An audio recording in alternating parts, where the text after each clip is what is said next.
I'm Lauren Luloff. I graduated at the end of 2001, and then right afterwards I moved to New York at the beginning of 2002, and I've been there ever since in Brooklyn. I sort of had these very grand expectations of going to an art school in the city, and I was accepted to many schools. I just didn't feel like I wanted to take on a lot of debt as a 17-year-old. I started at Penn State kind of going part-time and feeling a little bit disappointed, or that maybe I was going to wait till later to go to art school. But then it was just this very remarkable experience because the faculty at Penn State were just such real, incredible artists and such incredible thinkers and friends to me that I was wrong. I was wrong in thinking that I needed this other thing.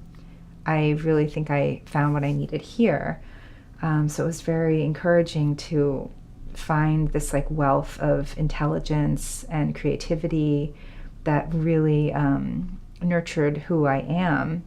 When I decided, okay, I'm going to start at Penn State for real, Helen just took me. I applied for the BFA without even being an art student, without being an art major, being a non-degree, and she, from that point, allowed me into her painting class that next semester. She saw my ambition and she saw my sort of intensity that I was doing things kind of wrong, but I really wanted to be there, and she let me in. And she was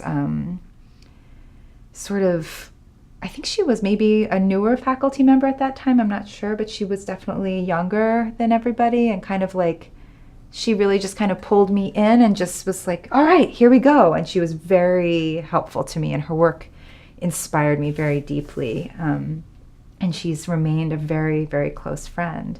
And then I had incredible experiences with John Bowman and Anne Shostrom. Anne allowed me to be her studio assistant, and I worked very closely with her in her fabric works, which my practice now includes only fabric. So I learned so much from her in having a tactile experience making work from fabric.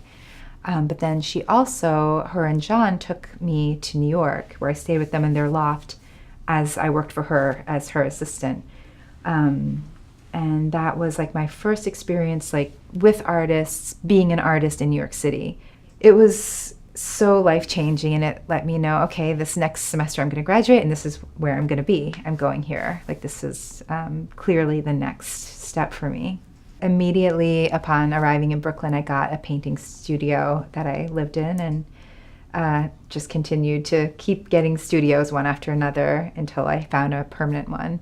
But I've just been painting the whole time. I think as artists, especially in the political climate and the socioeconomic climate that we live in right now, we do have to question ourselves on how we're contributing to society, how artists are in a very privileged place, but then how artists also are not privileged because there is no safety, there's no security. You're really just strapping everything you have to your heart and going out in the world alone, and that's a difficult choice. I don't know if it's fair that I spend my days not doing manual labor, that I spend my days in a beautiful room working from my heart. It's what I've chosen. It's what I've worked, my whole life to sustain in any way that I can. And it's how I support my son.